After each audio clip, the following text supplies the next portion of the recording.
Welcome back everyone to English Pronounce Pro. We are excited for another engaging session.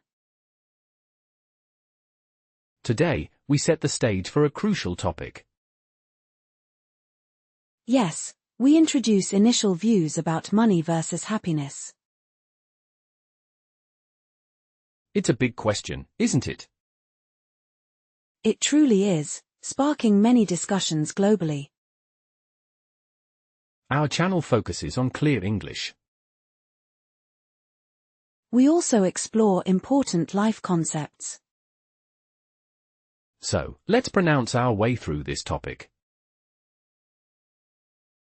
We aim for both clarity and understanding. Today's topic, money versus happiness. This theme resonates deeply with many. It affects our daily lives and choices. We'll start by defining these core ideas. How do we understand money in simple terms? Money is primarily a medium of exchange. What does that really mean for us?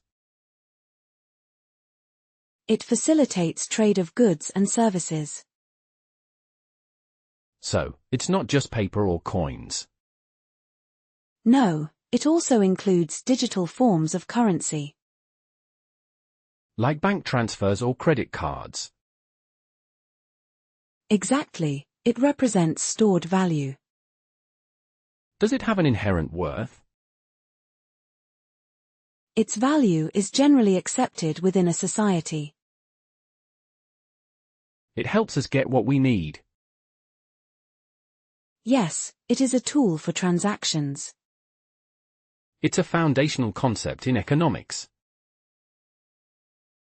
We use it daily without much thought. It's essential for basic modern living.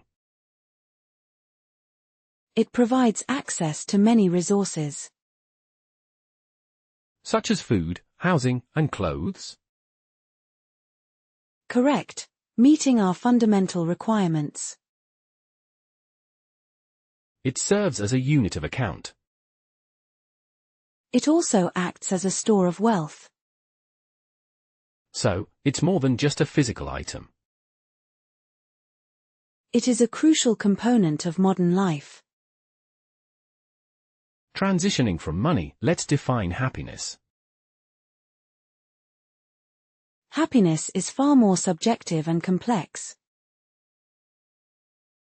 How do people generally view happiness? It often refers to a state of well-being. Is it just a feeling of joy? It encompasses contentment and life satisfaction. Can different cultures define it uniquely? Absolutely, perspectives vary widely globally. Is it a transient emotion or a lasting state? Many see it as a more enduring positive outlook. Does it involve pleasure or deeper meaning? Both can contribute to one's overall happiness. Is it about avoiding pain or seeking good? It's often seen as experiencing positive emotions. And feeling satisfied with one's life? Yes, a sense of meaning and purpose.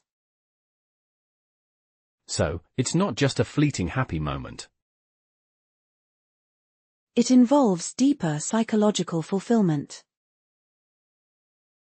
It sounds like a very broad concept.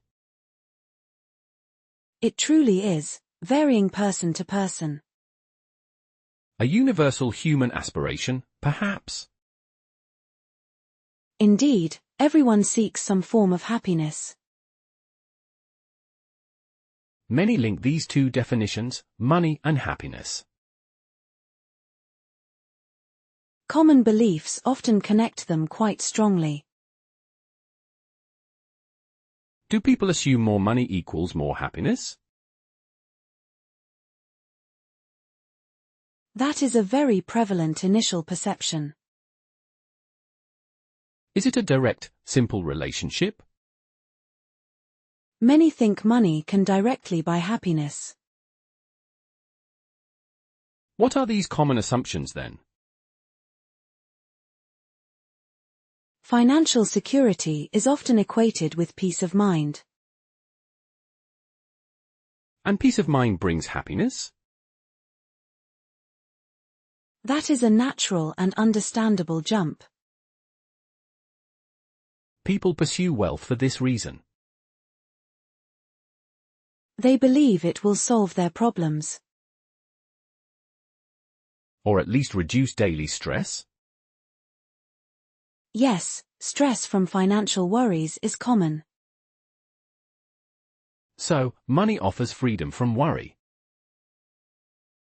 It also enables experiences and material goods.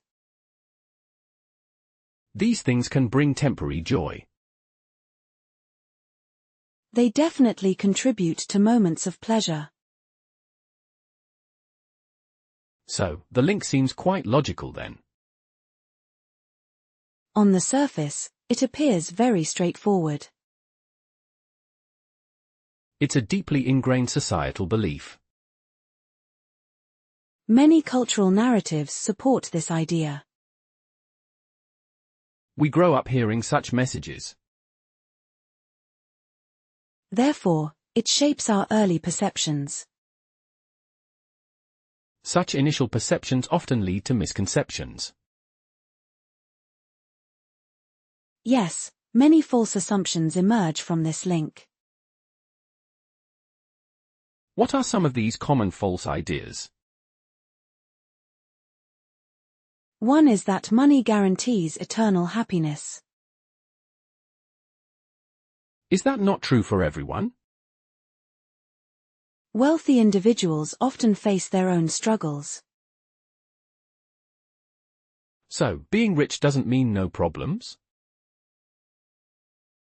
Money can create new types of challenges. Like what kind of challenges?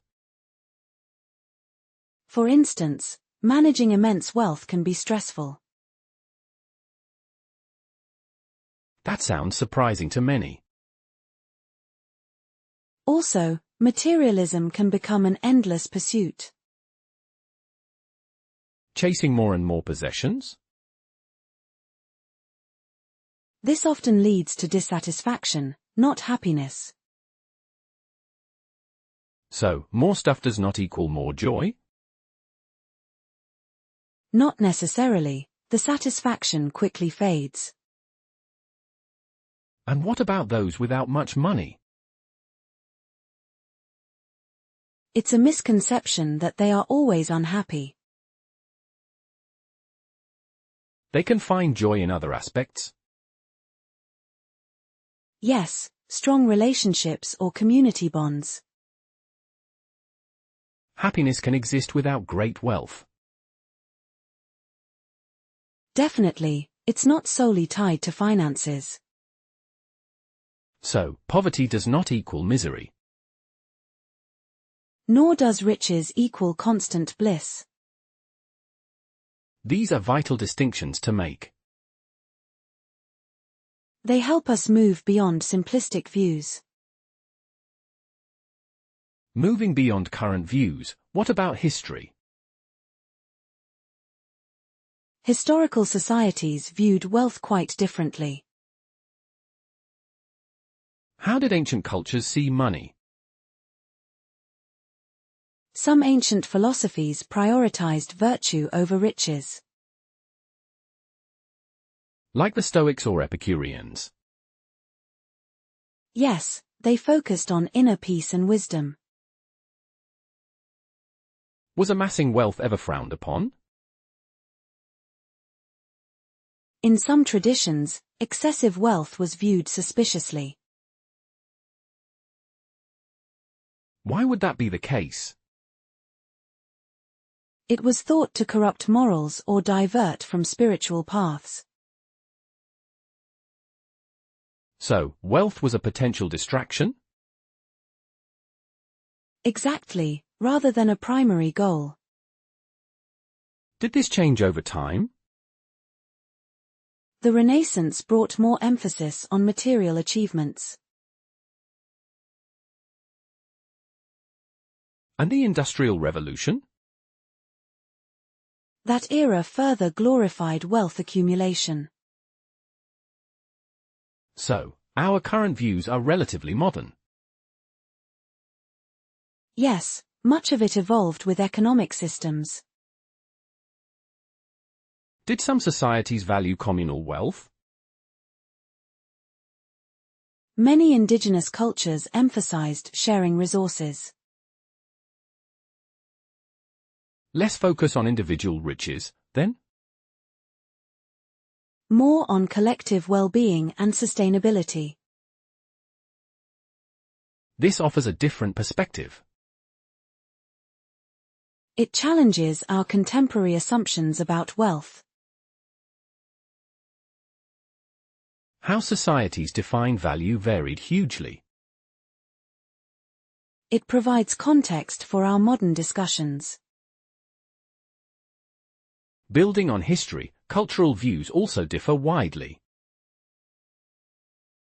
Global perspectives on money and happiness vary greatly. How do Eastern cultures often see wealth? Many prioritize harmony and collective good. Is individual financial success less important? Often, community ties hold higher value. What about Western societies, then? Western cultures frequently emphasize individual achievement. And financial independence is highly valued? Yes, personal wealth is often a measure of success. So, happiness can be linked to personal gain? That is a common interpretation in many Western nations. Are there cultures where giving is more important? Some cultures derive great happiness from generosity. Sharing resources for community benefit? Precisely, contributing to the welfare of others. How does this affect their sense of well-being? It strengthens social bonds, a key happiness factor. So, money's role changes with culture. Its perceived link to happiness shifts considerably. These differences are very important to note. They broaden our understanding of human values. They show there is no single right answer. Our environment shapes our financial views. Why does this topic, money versus happiness, truly matter? It directly influences our life choices and priorities. How so in our daily lives? It affects career paths, spending habits, and goals. It impacts personal satisfaction and fulfillment. Understanding this helps us make better decisions. It's relevant for diverse audiences, right? Everyone grapples with financial and existential questions. From students to retirees, it's universal. It aids self-reflection and personal growth. Knowing our values becomes clearer. Yes, it helps define what truly matters to us. So, it's not just an academic debate. It has practical implications for well-being. Does it reduce societal pressures too? It can challenge the constant pursuit of more. and promote a more balanced perspective? Indeed, fostering a healthier outlook on life. It encourages us to look beyond material gain towards deeper sources of contentment. This discussion helps us reflect critically. It supports a more intentional way of living. Now, let's practice pronouncing a key term, affluence. This word describes wealth and financial prosperity. How do we correctly say affluence? It's pronounced affluens, with stress on the first syllable. Affluens. Can you repeat that slowly? A as in cat, then FL, then OO as in moon, then ENS. So, affluens. Got it. The F sound is clear and distinct. And the O sound is long. Ends at the end, a soft, quick finish. Can you use it in a sentence? Many seek affluence for greater comfort. Despite their affluence, they found little joy. Excellent usage, highlighting its context. It refers to an abundance of money. Or indeed, property and other material possessions. It directly relates to our topic today. It's a fundamental word in this discussion. Clear pronunciation enhances understanding. Mastering such terms is very beneficial. Let's ensure we use it accurately. Practicing it aloud helps with retention. Another core concept is well-being. This term is crucial for our happiness discussion. How should we pronounce well-being clearly? It is well-being, with stress on both parts. Well-being. Both parts are stressed. Yes, a slight emphasis on each syllable. It's often hyphenated, isn't it? Correct, indicating a combined concept. What about common pronunciation errors? Sometimes people rush the second part, being, Making it sound like well-being? exactly, losing the clear B sound. So, well then a distinct B then ring. Yes, allowing each syllable its proper duration. Can you provide an example sentence? Financial security can impact overall well-being. Happiness is tied to a sense of well-being.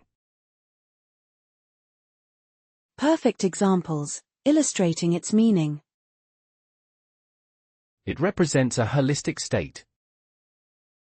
It combines physical, mental, and social health. A feeling of contentment and health. This word encapsulates much of our topic. Its precise pronunciation is key. It ensures clarity in complex discussions. Anticipating our audience, some questions might arise. Listeners often wonder about practical applications. Like, how much money is truly enough?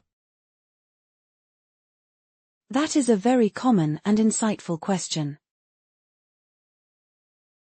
And can money really buy health? Another excellent point for consideration.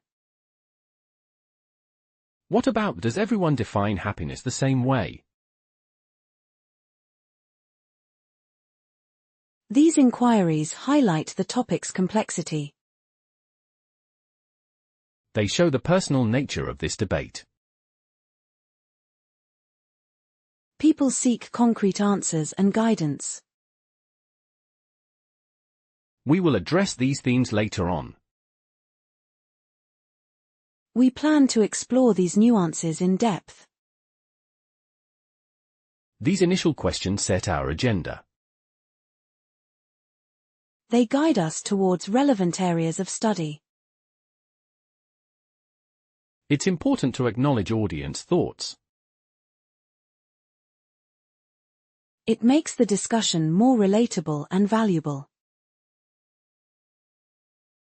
So, we are not avoiding the hard questions.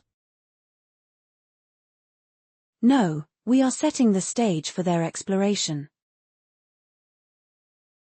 These questions establish personal relevance. They ensure we cover diverse viewpoints effectively. Given these complexities, how do we set the tone? We aim for a balanced, non-judgmental discussion. What does a balanced approach mean here? It means exploring all sides without prescribing answers.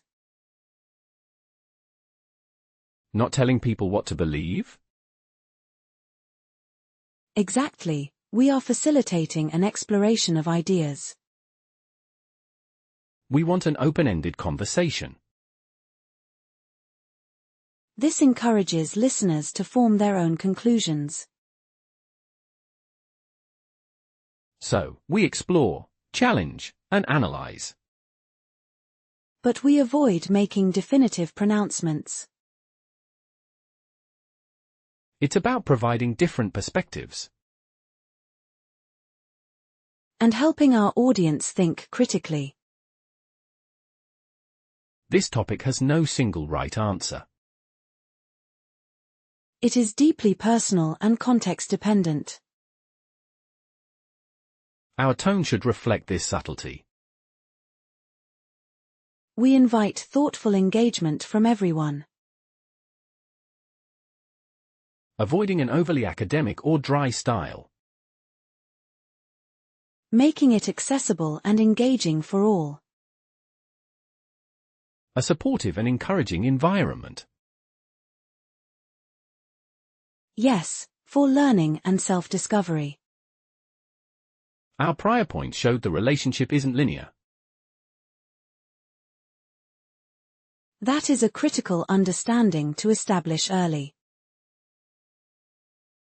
What does a not linear mean precisely? It means more money doesn't always equal more happiness. So, it's not a straight, upward line? No, the correlation tends to plateau at a certain point. Money helps up to a certain level. It certainly helps meet basic needs and provides security. But beyond that point, what happens? The gains in happiness become less significant. So, $1 million extra won't make you twice as happy? Unlikely, as joy sources diversify beyond money. This is known as diminishing returns. The impact of each additional dollar lessens considerably. So, the relationship is complex. It is much more nuanced than often assumed. It's not a simple equation or formula. It depends on individual circumstances and values. This idea challenges popular beliefs. It invites us to look deeper into true contentment. Money offers comfort, not guaranteed bliss. It enables choices but not automatic joy. This non-linear aspect is foundational.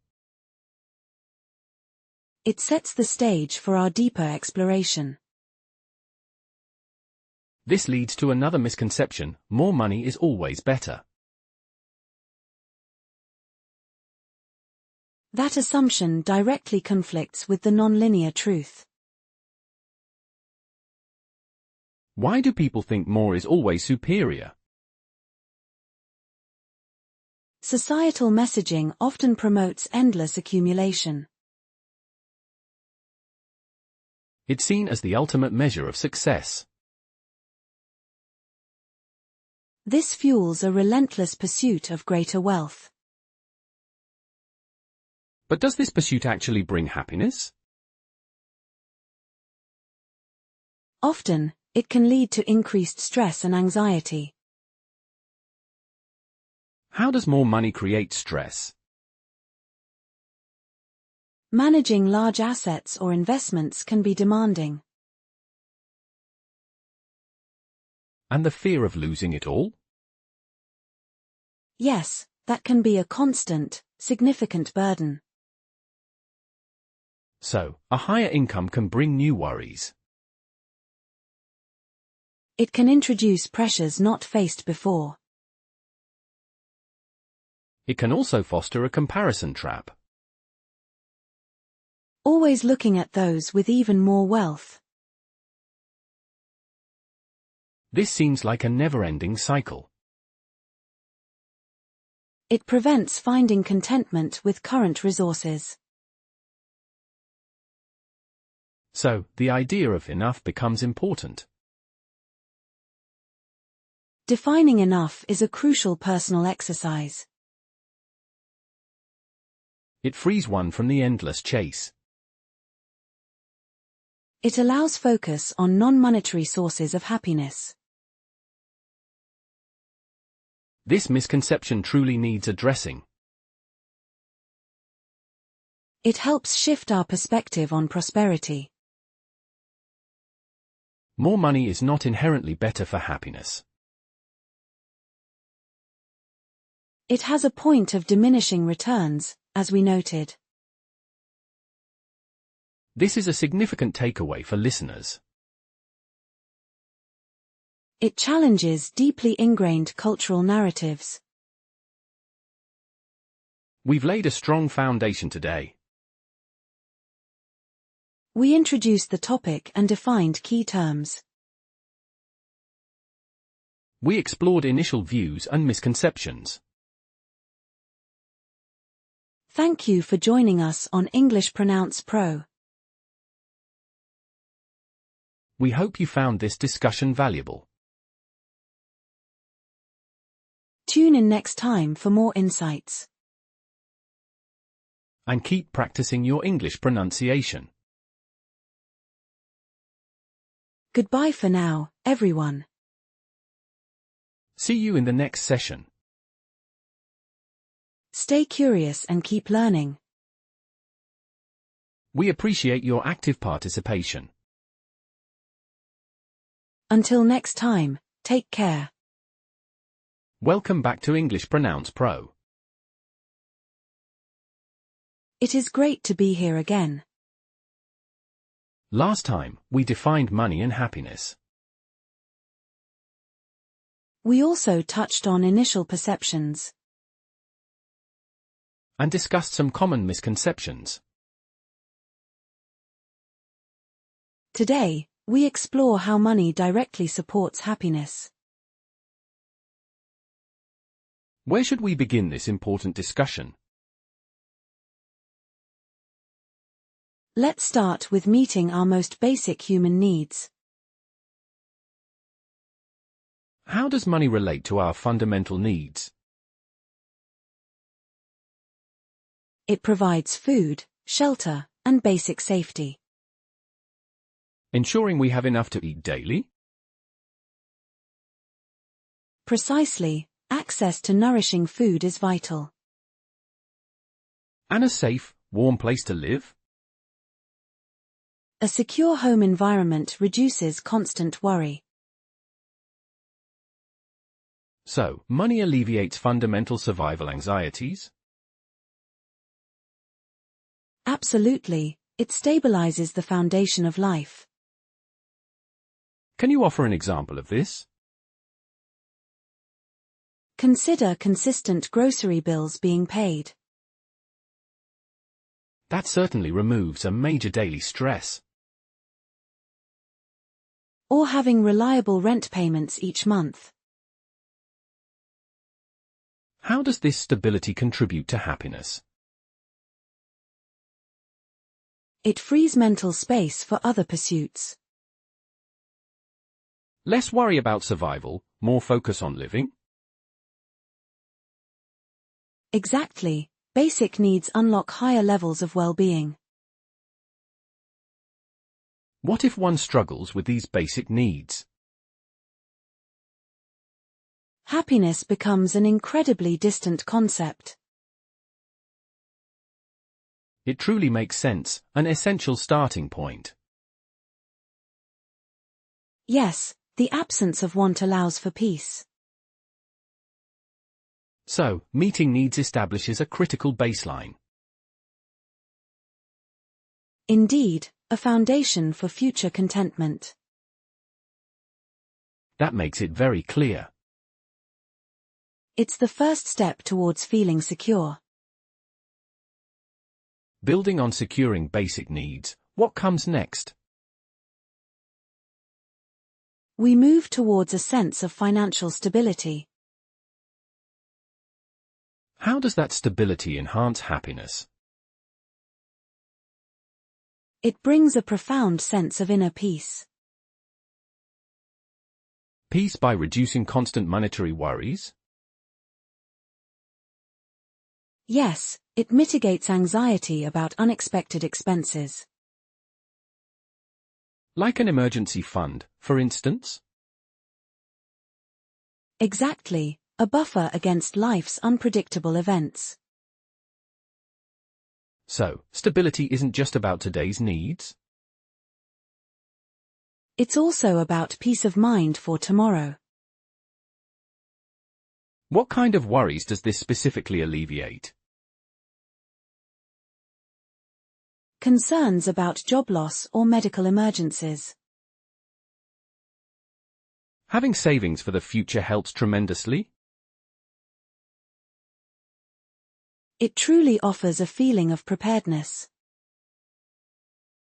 Does this mean never worrying about money at all? Not entirely, but it lessens the intensity. So, it's about control and reducing vulnerability? Precisely, a sense of agency over your circumstances.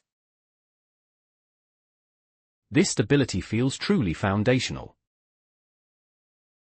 It underpins a calmer, more reflective life. It provides a psychological comfort then. A quiet confidence in uncertain times. This peace sounds invaluable. Indeed, it reduces daily mental burden. Beyond stability, money helps with daily comforts. These comforts truly enhance our everyday existence. Are we talking about luxury items here? No, more about improving daily quality of life. Could you give some concrete examples? A comfortable mattress, for restful sleep. That certainly impacts daily energy and mood. Reliable transportation saves time and stress. Avoiding public transport hassles or car breakdowns. Exactly, reducing small, cumulative daily frictions. What about home comforts like heating or cooling? Maintaining a pleasant living temperature is crucial.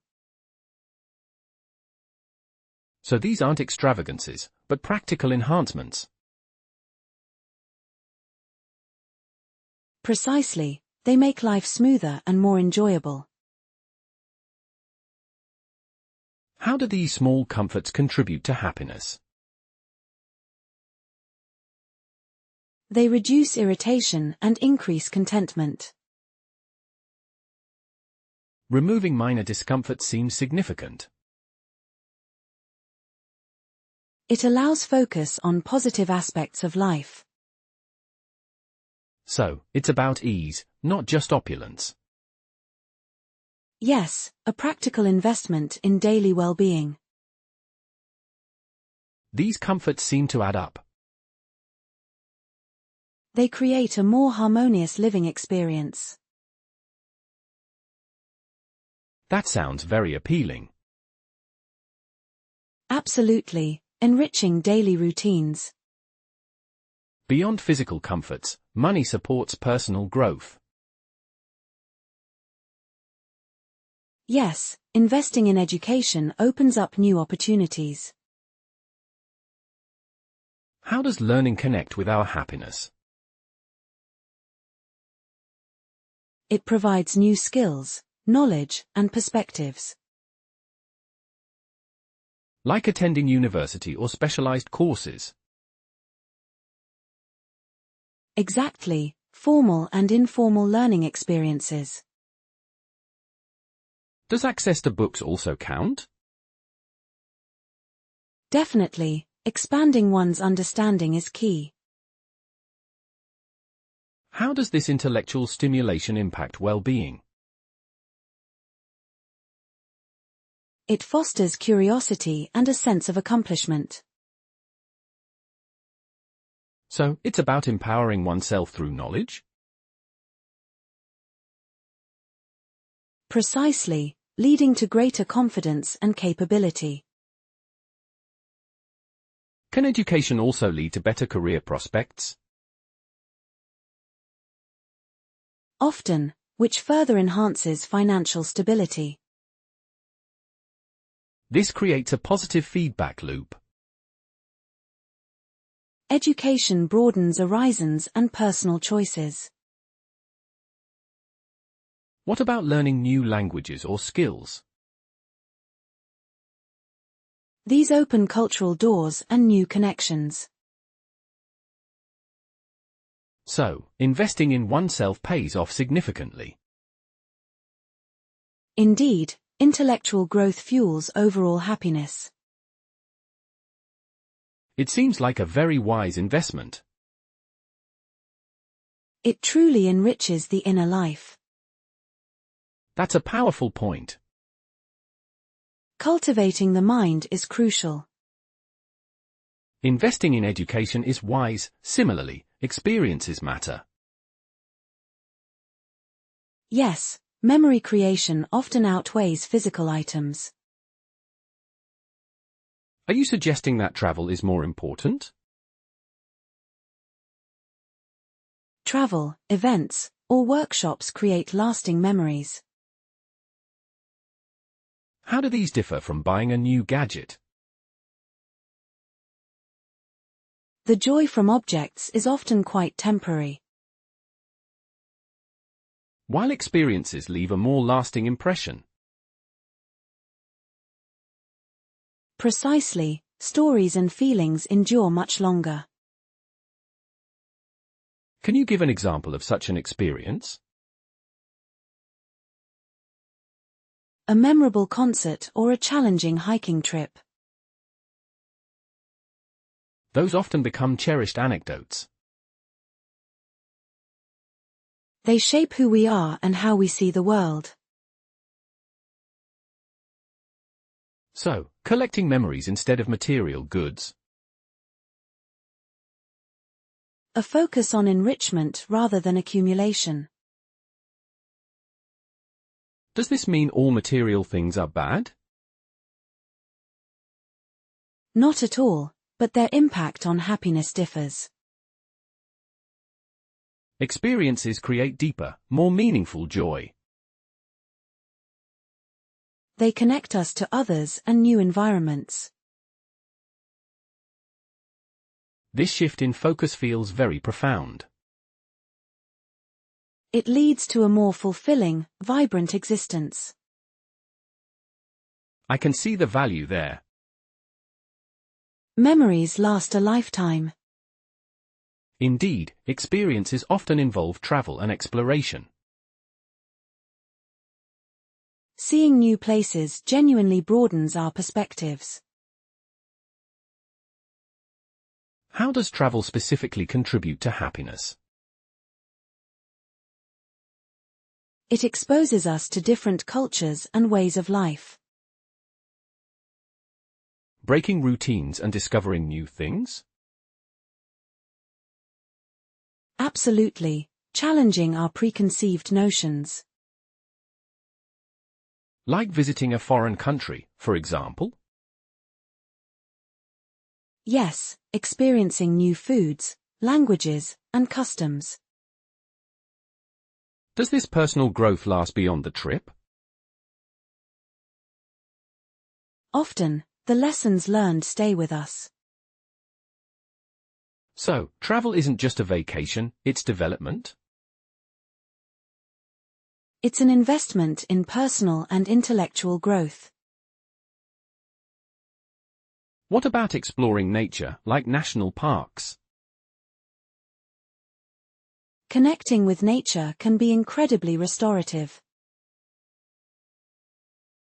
Does it reduce stress and promote well-being? Definitely, offering a sense of calm and wonder. So, money enables us to explore both culture and nature. It provides the means to venture beyond the familiar. This greatly enriches life's tapestry. Expanding understanding and appreciation.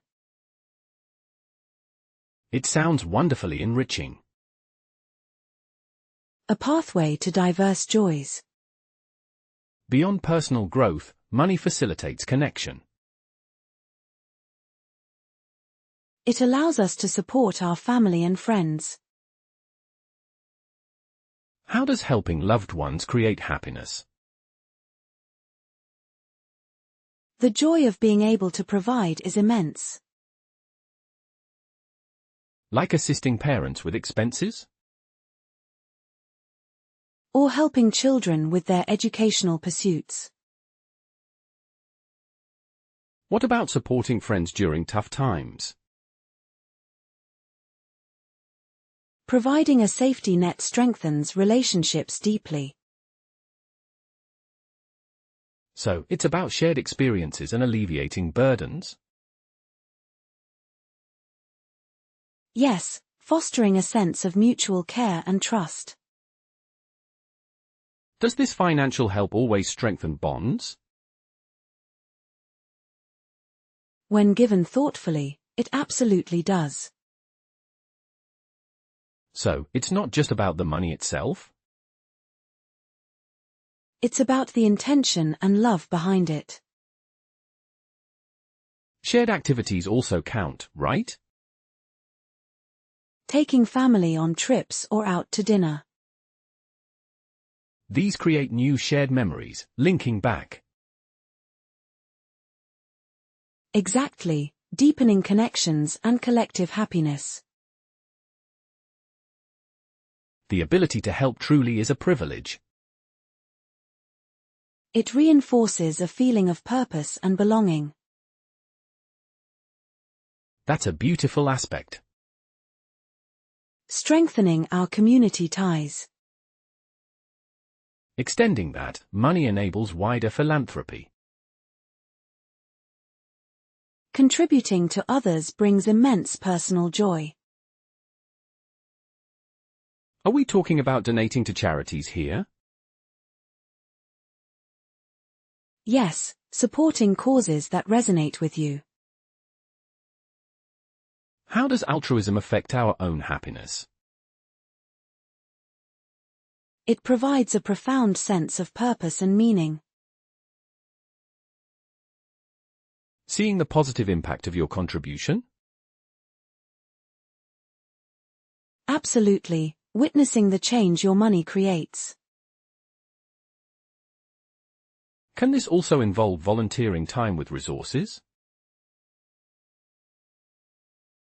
Indeed, combining your efforts with financial support. What kind of positive impacts do we see? Improving healthcare, education, or environmental causes. So, it's about making a difference in the world? Yes, becoming a part of something larger than oneself. Does it make us feel more connected to humanity? Definitely, fostering empathy and global citizenship. This giving back seems to boost well-being. It enriches both the givers and the recipients.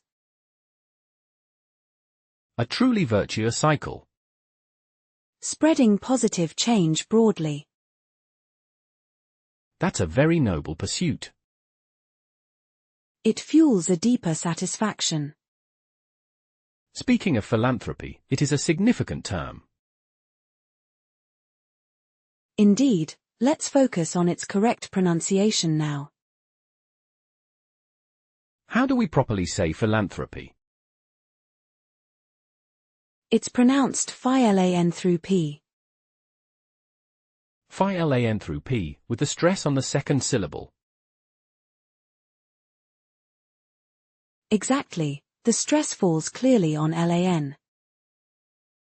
Can you break it down syllable by syllable? Sure, phi as in fly without the L sound. Then lan as in land, but shorter? Yes, then through like through without the G. And finally p, like the letter P? That's right, putting it all together now.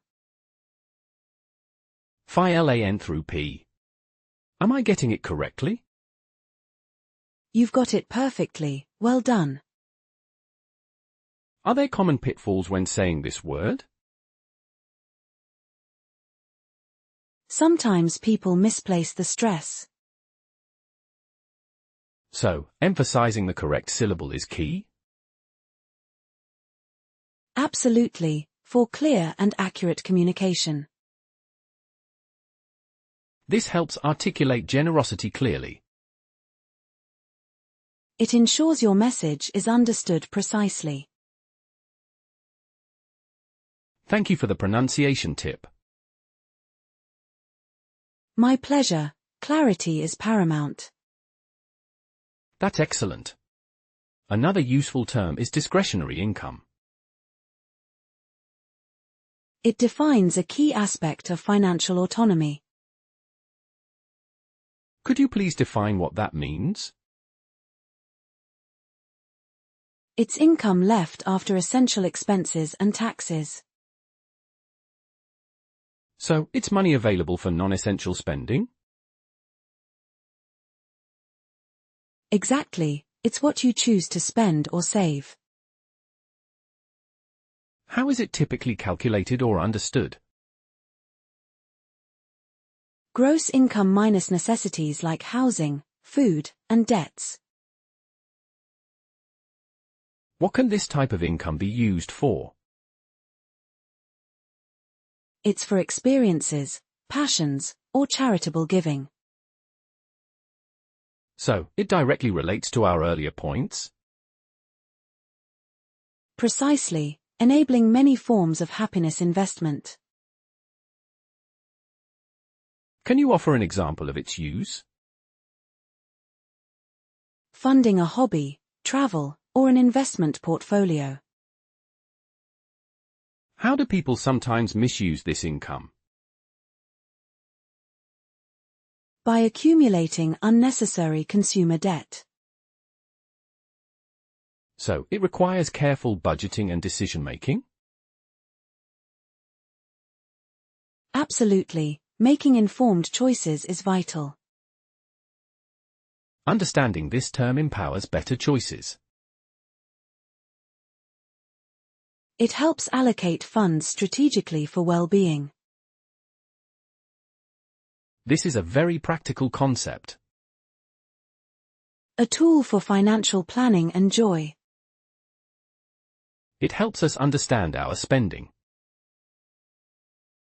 and plan for a more fulfilling life. Last time, we talked about money's good points. Yes, how it aids financial planning and brings joy. We also mentioned understanding spending habits. And how it helps us plan for a fulfilling future. Money clearly offers many positive contributions. For well-being, it can be a useful tool. But what about the other side of the coin? Today, let's explore money's negative aspects. The times it might hinder true happiness. Or create unexpected tensions in our lives. So, our previous talk covered positive impacts. Now we shift to the potential downsides. Indeed, let's start with the hedonic treadmill. The constant chase for new pleasures. It means we adapt quickly to new luxuries. Exactly. That new car thrill quickly fades. So, bigger purchases provide only fleeting joy? Often, yes. We return to our baseline happiness. This sounds like a cycle of wanting more. It is. The bar keeps rising with each gain. Does this make true contentment elusive? It can, if satisfaction relies on external things. How does one avoid this endless pursuit? Focusing on inner contentment helps immensely. Can money actually accelerate this treadmill effect? Perhaps. More resources mean easier upgrades. So, we buy more, but feel less fulfilled? That's often the ironic outcome for many. Is this why some wealthy people seem unhappy? It's a factor. They experience this phenomenon too. Does it apply to experiences, not just goods? Yes, even travel can become routine eventually. How important is pausing to appreciate what we have? Crucial. It breaks the cycle of constant desire. This hedonic concept is key here. Yes, hedonic refers to pleasure seeking. Can you say hedonic again for clarity? Certainly. It's pronounced hedonic. Thank you. Hedonic. Got it. Excellent. Emphasis on the second syllable. So, understanding this treadmill effect is vital. It highlights a fundamental human challenge. Moving from that constant chase, we face comparisons.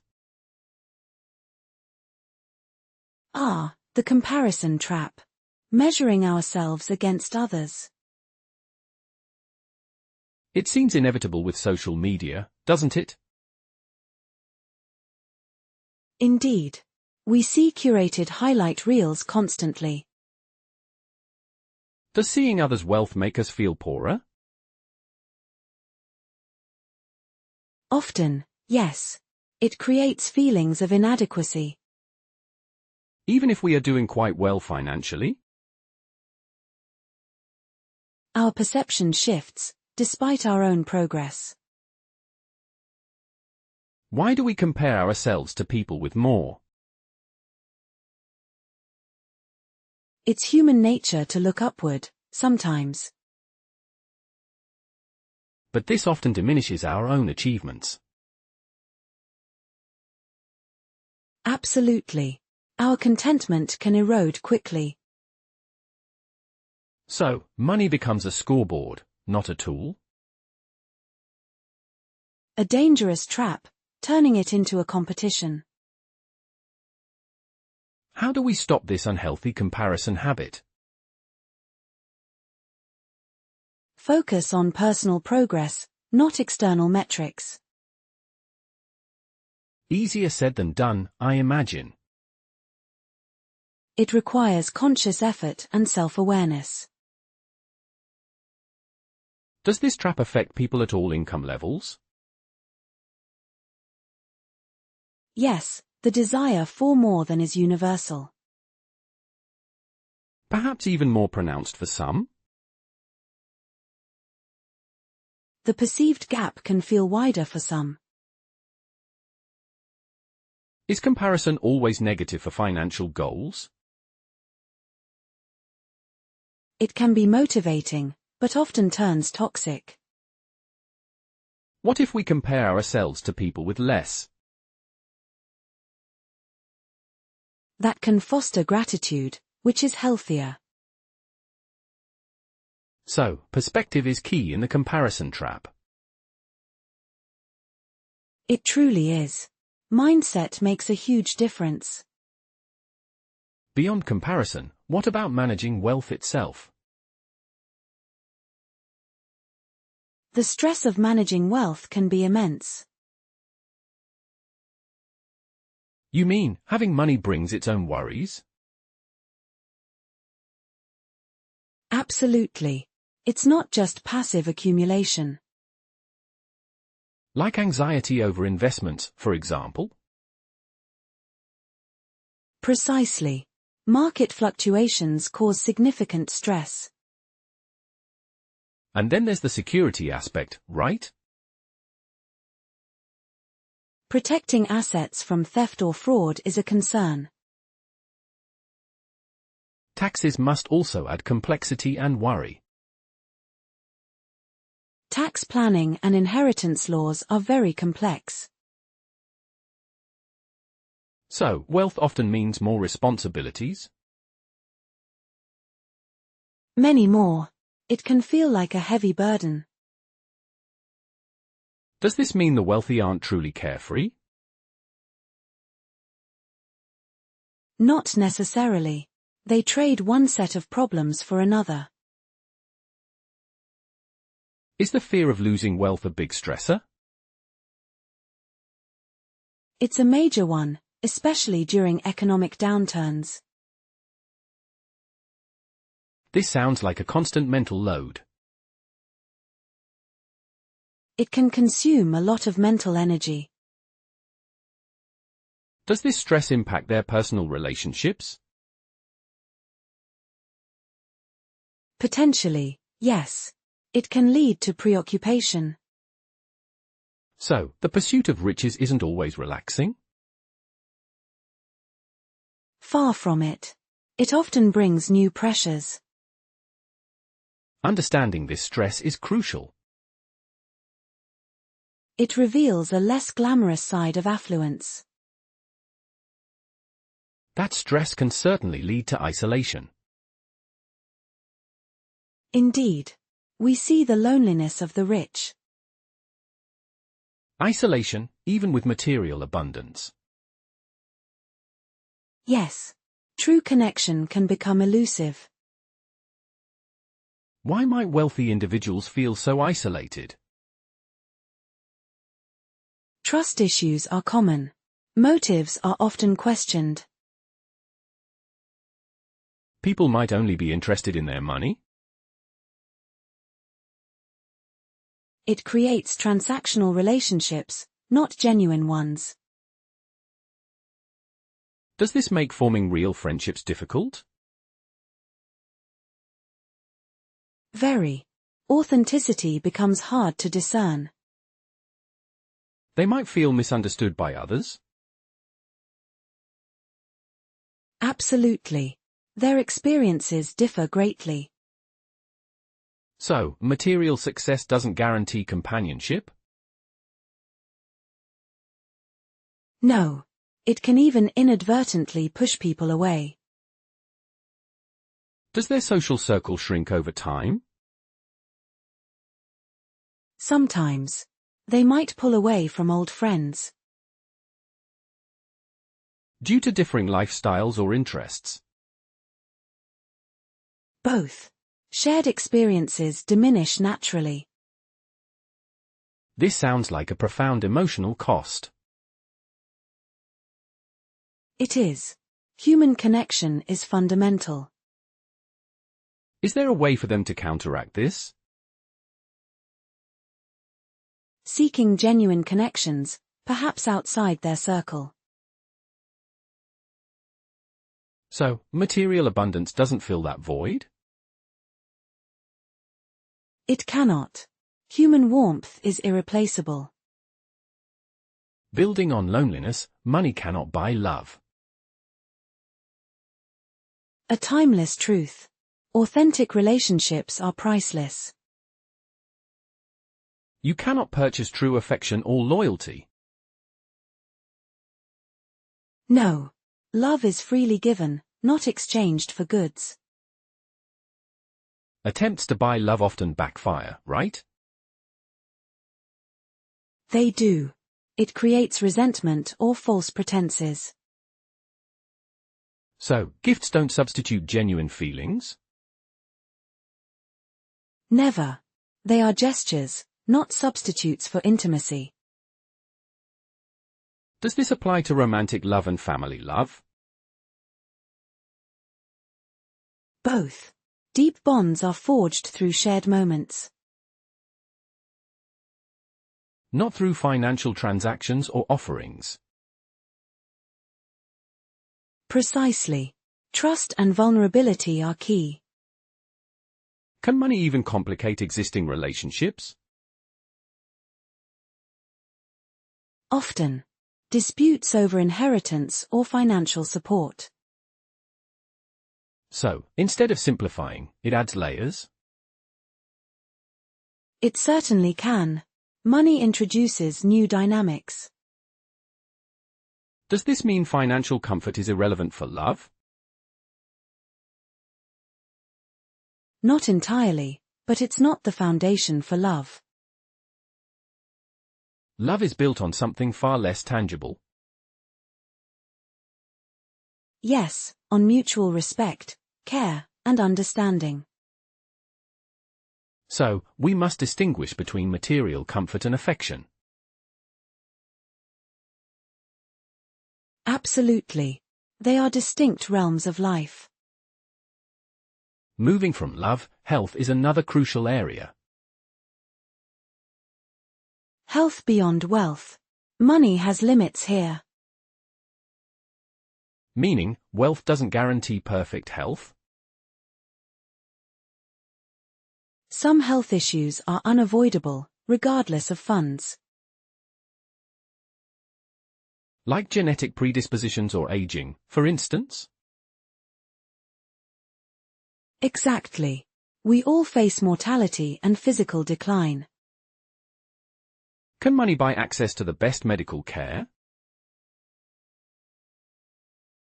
Yes, and that's a significant advantage. But even top care cannot cure everything? Sadly, no. Science has its boundaries. So, even the rich get sick, grow old, and die? That is the human condition, regardless of assets. Can a very wealthy person still live unhealthily? Of course. Lifestyle choices impact health profoundly. So, wealth doesn't automatically imply healthy choices? Not at all. Discipline is still required. Does stress from managing wealth also impact health? Definitely. Chronic stress has physical consequences. So, the irony, money can improve some health aspects. But also exacerbate others, through pressure. This challenges the idea that money solves all problems. It certainly does. Health is a complex domain. Money can't buy immunity from all suffering. A vital distinction to remember for well-being. Beyond personal well-being, there are ethical dilemmas with riches. Yes, moral questions about wealth accumulation and use. How is wealth acquired in the first place? That's a key question for many critics. Are ethical lines sometimes crossed to gain riches? Sadly, history shows this can occur frequently. What about the impact of large fortunes on society? Concerns arise about wealth inequality and influence. Does philanthropy always fully offset concerns? It's debated. Some argue the system itself needs changing. So, merely giving back doesn't solve all issues? It addresses symptoms, but not necessarily root causes. Do the wealthy have greater moral responsibilities? Many believe so, given their disproportionate resources. This is a nuanced area, not just black and white. Definitely. Intentions and actions matter greatly. Are some industries inherently more ethically challenging? Possibly. Resource extraction or finance, for example. So, earning money can force difficult choices. It often puts individuals in morally ambiguous positions. This reminds us wealth isn't just a personal matter. It has broader societal and ethical dimensions. Moving on, the more is better fallacy comes to mind. The point of diminishing returns for happiness. So, beyond a certain amount, more money doesn't help? That's the research consensus for many studies. There's an optimal income for well-being, then? Yes, enough to cover needs and provide comfort. But extra millions don't necessarily increase joy? Not proportionally, no. The gains become minimal. So, endlessly striving for more is often futile? For happiness, it can be a misguided pursuit. Does this mean we should stop earning more completely?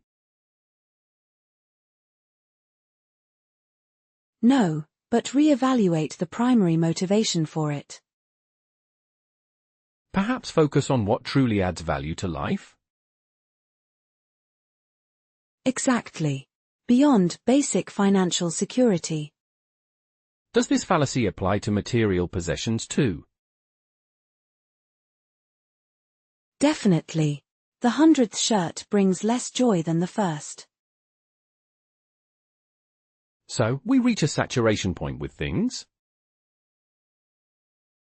Yes, often leading to clutter and overwhelm. How do we identify what enough truly means? It requires self-reflection and defining personal values. So, it's a very individual threshold then? Highly personal, not a universal number. This challenges consumer culture's constant push. It certainly does. Questioning endless acquisition. Focusing on the more can lead to loss of simple joys. Overlooking everyday pleasures, indeed. How does chasing grander experiences affect this? It can desensitize us to the beauty in small things. Like a beautiful sunset or a simple meal. Exactly. We become accustomed to seeking novelty. So, the ordinary can seem dull by comparison? It risks making everyday life feel underwhelming. Does wealth create a pursuit of constant excitement? It can enable it, leading to a need for stimulation. And then we miss the quiet moments of happiness? The genuine peace found in daily existence. Is it hard to revert to appreciating simplicity? It takes conscious effort to slow down and notice. Like relearning to savor a cup of coffee? A perfect example of appreciating small rituals. Does this mean less wealthy people are better at this? Not necessarily, but they might be more attuned. Because they aren't constantly seeking extravagance? Their definition of special might differ naturally. So, true joy isn't always found in grand gestures? Often, it's woven into the fabric of daily life. This shift in perspective is incredibly important. It's a pathway to more consistent contentment. This brings us to materialism's empty promise. Seeking fulfillment through possessions often fails. The new car thrill fades, as you mentioned before. Yes, and the latest gadget quickly feels outdated. So, possessions offer only temporary satisfaction? They do. The novelty wears off surprisingly fast. Why do we keep thinking this next thing will do it? Marketing influences us, promising ultimate happiness. But the cycle repeats itself, leaving us wanting more? It's a consumerist loop with no real end point. Does this lead to accumulating excessive stuff? Absolutely. We fill our homes but not our souls. So, material things cannot provide inner peace? They are external. Peace comes from within. Does this apply to status symbols too, not just goods? Yes, the prestige is often fleeting and superficial. So, the promise of materialism is ultimately hollow? It often leaves us feeling more empty than before. How can one break free from this mindset? By identifying true values and seeking meaning elsewhere. Like in relationships or personal growth, perhaps. Exactly. Deeper sources of sustained happiness. This word materialism is important. Indeed. It's pronounced materialism. Can you say immaterialism slowly once more? Materialism. 4 clear syllables. Got it. Materialism. Perfect. The emphasis is on the second syllable. So, moving past materialism, what about debt? Debt's impact on joy is profoundly negative. Financial burden and stress, I imagine? Immense. It weighs heavily on mental well-being. Does it limit choices and future opportunities? Significantly. Debt dictates spending and restricts freedom. The constant worry about payments must be draining. It creates a perpetual state of anxiety for many. Can this stress affect physical health as well?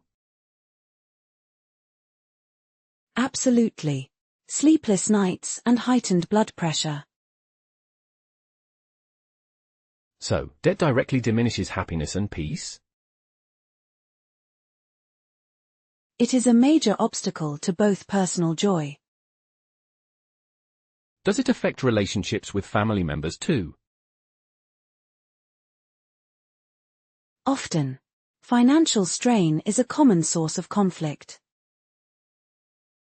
So, even if money brings opportunities, debt negates it. It can undo many of money's potential benefits. Are there different kinds of debt with different impacts? Yes, consumer debt often feels more burdensome. Like credit card debt, for example? Precisely. High interest, non-asset-backed debt. Is all debt inherently bad for happiness? Productive debt, like a mortgage, can be managed. But consumer debt is almost always a joy killer? For most, yes, it creates more problems than it solves. So, avoiding unnecessary debt is crucial for contentment.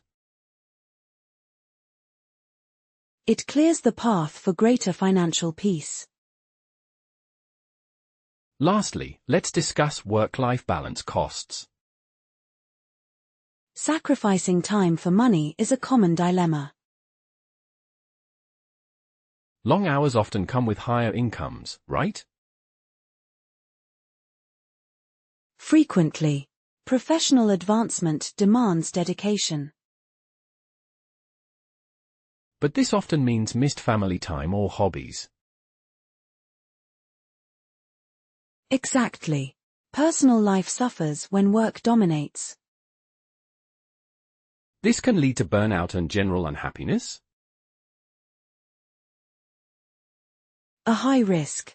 Exhaustion negates any monetary gain. So, more money doesn't mean more free time necessarily. Often the opposite, paradoxically. More responsibility. Is finding that balance extremely difficult for many? It's a persistent challenge in modern society. Does guilt play a role in this balance struggle? Yes, guilt over time spent at work versus at home. So, even if money flows, inner conflict can grow? Absolutely. Emotional well-being can be sacrificed. Are there jobs where this balance is less strained? Some roles offer more flexibility, but it varies. So, chasing financial success can have hidden costs. Significant ones, especially for personal life quality. This trade-off must be carefully considered. It's crucial for long-term happiness and fulfillment. We've covered many negative aspects today. Money's potential pitfalls are indeed numerous. From endless craving to the burdens of wealth. And the impact of debt and work demands. These points certainly present a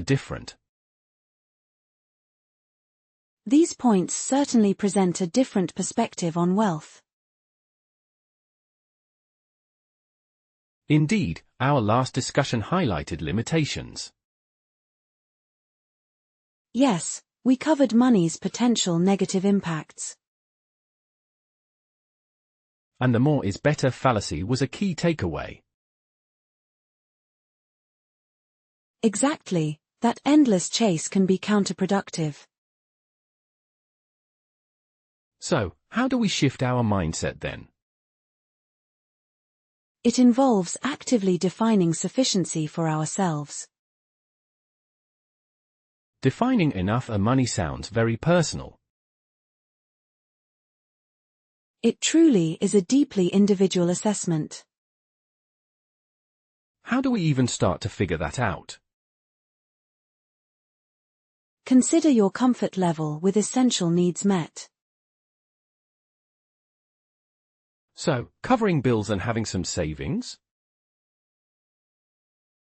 Precisely, feeling secure without constant financial worry. But enough might change as life changes. Absolutely, it's not a static number or goal. So, regular re-evaluation is important? Periodic checks ensure it aligns with your present life. How do we avoid goalpost shifting then? Recognize the difference between needs and wants. That distinction can be surprisingly tricky to maintain. It requires self-awareness and conscious thought. Are there tools to help identify this point?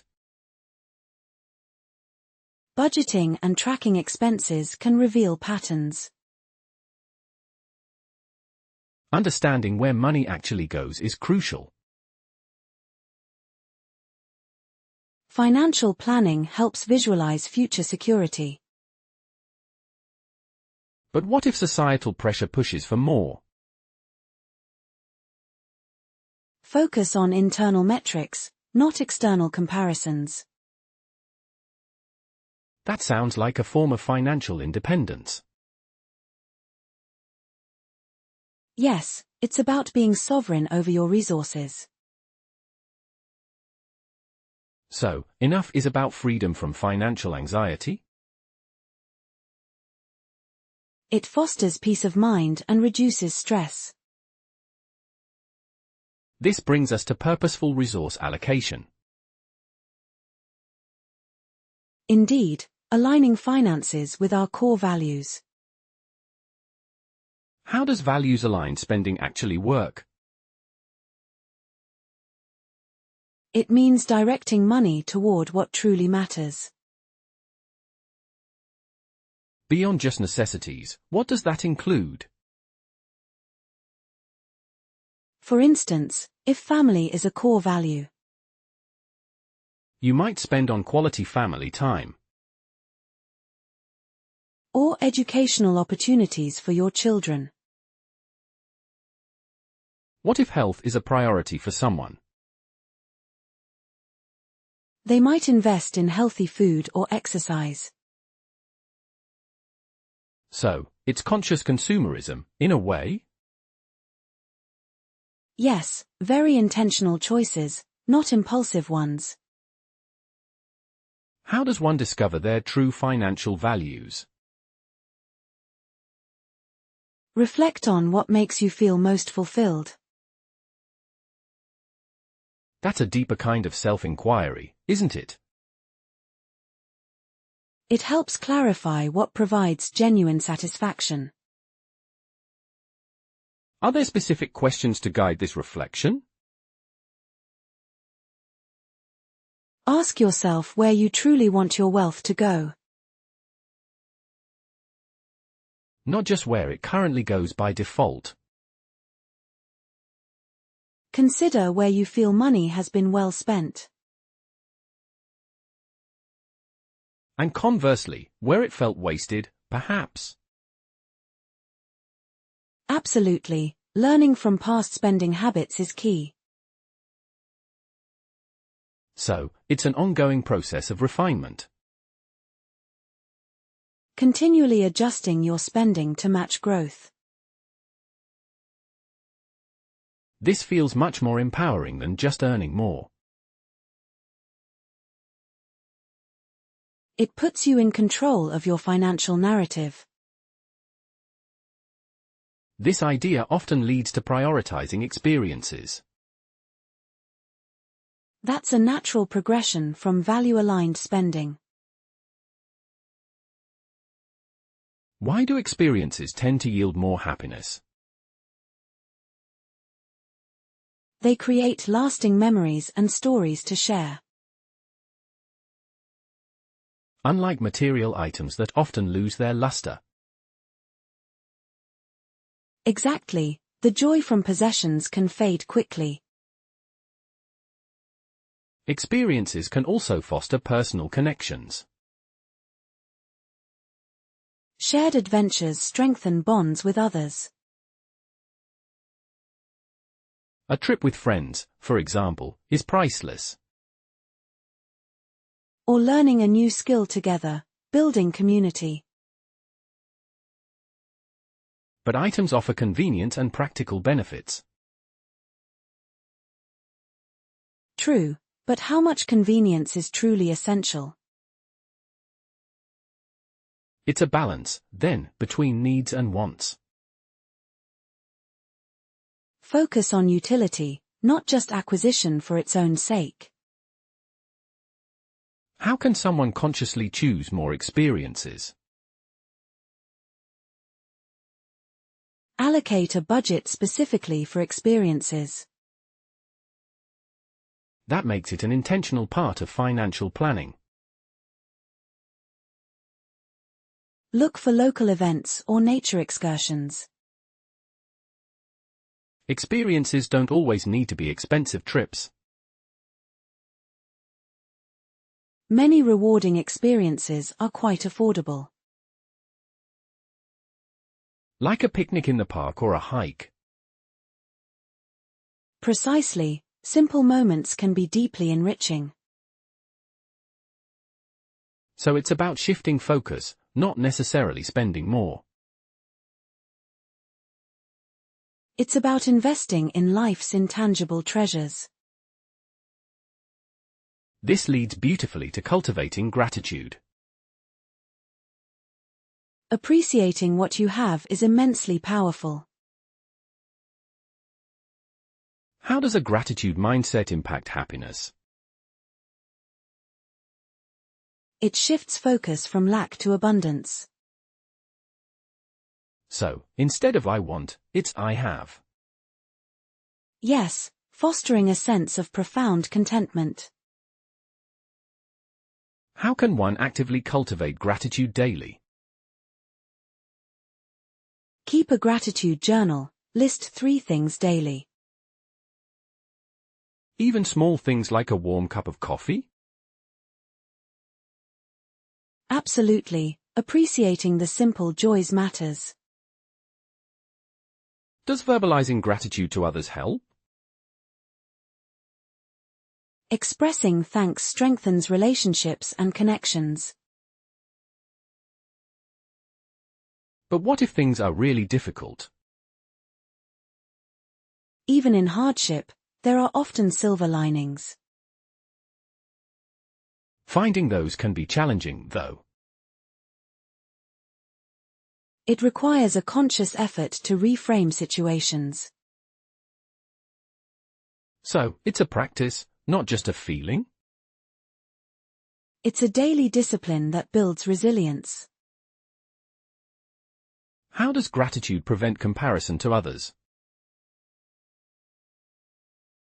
It grounds you in your own unique circumstances. Focusing on your blessings, not their perceived advantages. It disarms the tendency to fall into comparison traps. So, gratitude is a cornerstone of inner peace. It's a foundational practice for sustained well-being. Moving from gratitude, what about mindfulness? Mindfulness enhances well-being by fostering presence. How does being present reduce craving and wanting? It helps you observe thoughts without attachment.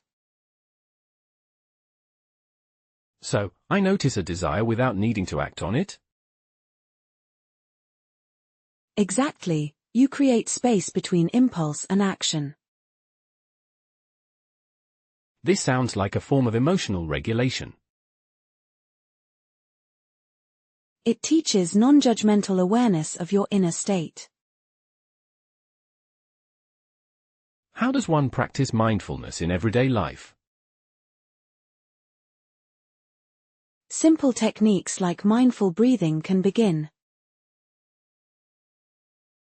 Just focusing on the sensation of breath. Yes, for a few minutes each day, regularly.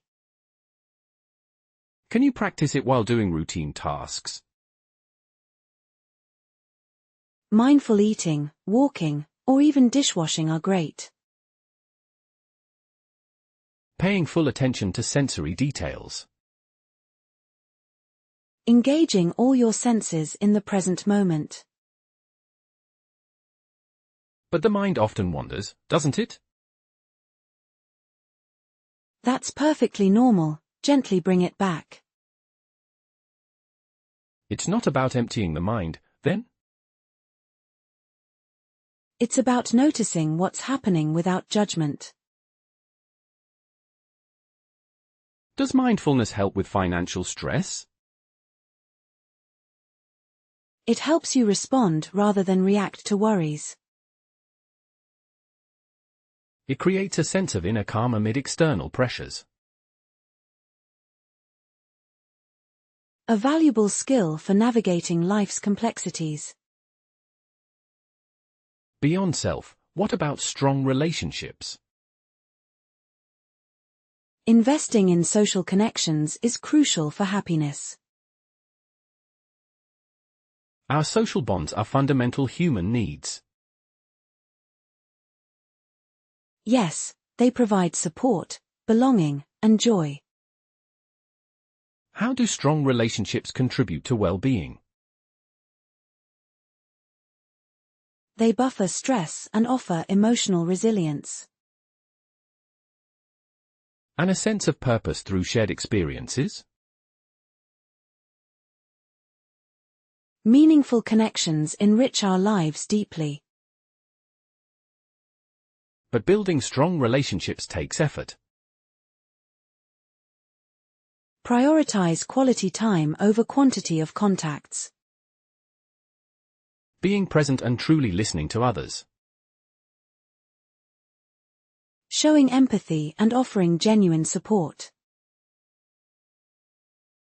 What if past relationships have caused hurt? Healing and forgiveness can open new possibilities. Seeking new connections or strengthening existing ones. Both are important for a robust social fabric. Are there ways to intentionally cultivate community? Join groups, volunteer, or participate in local events. Finding people with shared interests and values. Building a support network takes consistent effort. So, it's not just about romantic partnerships? No, friendships, family, and community are all vital. A rich tapestry of interpersonal bonds, then. Essential for overall mental and emotional health. This leads us to giving back, beyond just money. Giving your time can be even more impactful. Volunteering offers a unique sense of fulfillment. It connects you directly to a cause or community. What are the benefits of contributing your time? You develop new skills and gain fresh perspectives. And it allows for direct personal contribution. Your presence and effort make a tangible difference. It feels different than simply writing a check. It's a deeper engagement, sharing your humanity. But time is often a very limited resource for many.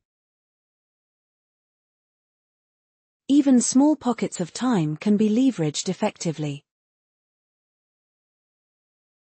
An hour a week could still make an impact. Absolutely, consistency is often more important. What kind of volunteer opportunities exist? From mentoring children to helping at food banks. Or even supporting local environmental initiatives. Find something that aligns with your passions and skills. It also expands your social circle, doesn't it? Yes, connecting with like-minded individuals is a bonus. So, giving time enriches both giver and receiver. It builds community and fosters a sense of purpose. This connects to investing in personal growth. Developing skills and self-awareness is lifelong. How does continuous learning contribute to happiness?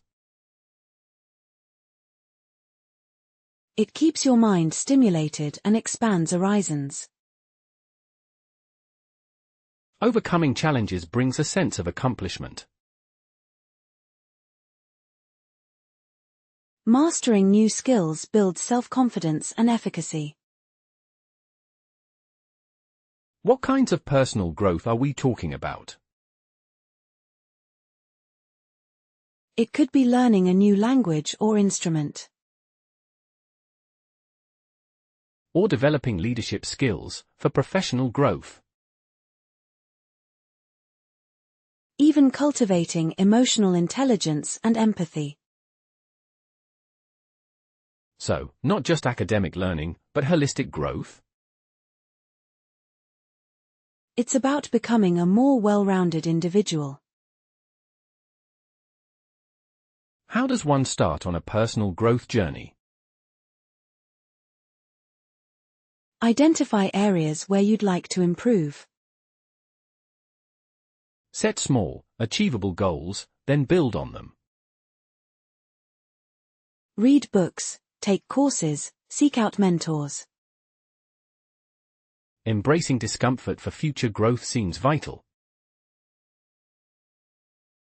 Growth often happens outside our comfort zones. So, it's about pushing boundaries gently, steadily. A continuous journey of self-actualization and discovery.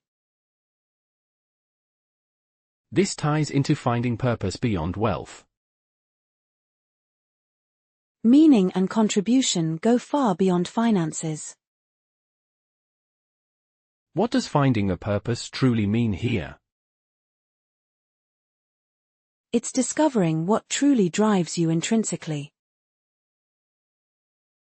A deeper reason for being, beyond material gain. Yes, a sense of mission or a cause greater than oneself. How does purpose influence daily happiness?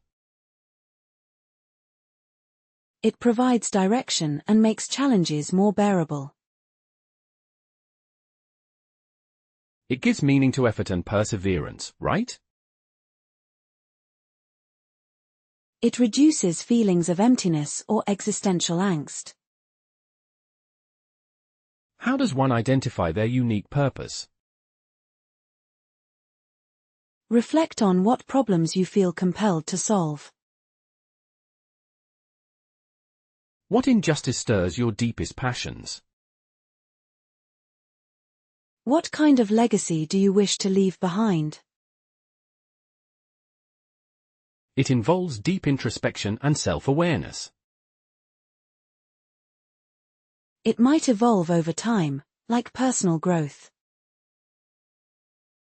So, it's not a fixed destination, but a guiding star? Precisely, a compass for your life's journey. Does purpose always have to be grand and global? Not at all, it can be serving your local community. Or simply being a compassionate presence for others? It's about making a positive impact, however small. A truly meaningful life comes from this pursuit. It creates a profound sense of lasting satisfaction. This whole discussion points to simple living. Decluttering our lives, focusing on essentials is key. How does simple living contribute to happiness? It reduces stress from material possessions and upkeep. Less stuff means less to worry about, to clean. It frees up mental and physical space and resources. So, it's about intentional design of one's environment. Curating your surroundings to reflect your values. What does minimalism mean in this context? Owning only what is truly useful or brings joy. Not just getting rid of things, but being selective? Every item has a purpose or aesthetic value. How can someone start embracing simple living? Begin by decluttering one area of your home. The one in, one out rule can be helpful, too. Resist impulsive purchases and prioritize quality. It's a continuous process of refinement, then. Always asking, do I truly need this item? This offers freedom from the burden of excess. It allows you to focus on richer, non-material pursuits. Speaking of richness, let's practice gratitude. A key concept for our English Pronounce Pro audience. How do we accurately pronounce a gratitude? It's stressed on the first syllable, gratitude. Gratitude. The teeth sound is soft, almost a D sound? Yes, especially in American English, it's a soft D. So, gratitude. Not a harder T sound? Correct. Practice that D sound in the middle. And the U sound at the end, tudo as in a feud? Precisely, tude has that long O sound. Gratitude. I hear the difference now clearly. Excellent. Clear enunciation helps convey meaning. Now, let's move to mindfulness for pronunciation. Another important word in our discussion today. How should we pronounce mindfulness correctly? Stress falls on the first syllable, mindfulness. Mindfulness. So, the I is a long I sound? Yes, as in find or light, a clear long I. And the U in full, is that a sound? It's a short U sound, like in cup or fun. Mindfulness. I hear it now, distinctly. And ness is straightforward, like less or mess. Mindfulness. Practicing it makes a big difference. It builds confidence and clarity in your speech. So, what are actionable steps for balance? Integrating these learnings into daily life is crucial. How can one practically achieve this balance? Start with small, consistent daily habits. Like a 5-minute gratitude practice each morning? Or a short mindful breathing exercise before work. Setting clear boundaries for work and personal life? Protect your time for relationships and self-care. What about reviewing financial habits regularly? Align spending with your identified personal values. This creates an ongoing cycle of reflection and action. Schedule time for experimental activities, too. Actively planning those memory-making moments. Consider a digital detox to reduce comparison. Limiting social media time can be very liberating. Engage in volunteering, even for a small duration. Connecting to community and giving back. Continuously seek opportunities for personal growth. Learning something new, however small, expands you. Regularly ask yourself about your deepest purpose. Let that purpose guide your bigger life decisions. Declutter your space and simplify your routines. Embrace the freedom that comes with less stuff. These steps foster a truly holistic sense of well-being. It sounds like a journey, not a single destination. It's a continuous process of refinement and growth. This has been an incredibly insightful discussion. Our exploration of money versus happiness is coming to a close. We've covered so much, from misconceptions to solutions. And the path to lasting contentment is clearly not purely financial. It's about intention, values, and inner wealth. A balance between financial security and deep human flourishing. So, what's our final message for our listeners? Define your enough, align your spending with values. Prioritize experiences, cultivate gratitude and mindfulness. Invest in relationships, contribute your time and talents.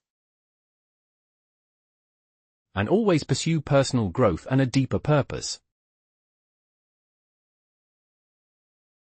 Embrace simple living for true freedom and peace. A powerful roadmap for a happier, more meaningful life. We encourage everyone to take these actionable steps. Begin with one small change today, right now. Reflect on what truly brings you joy and satisfaction. Share your thoughts and experiences with us below. Join the conversation in the comments section. We love hearing from our English Pronounce Pro community. And remember to practice your pronunciation of key terms. Gratitude and mindfulness, for a balanced vocabulary. Thank you for joining us on this important journey. Until next time, keep exploring, keep growing. And keep living a life rich in true happiness.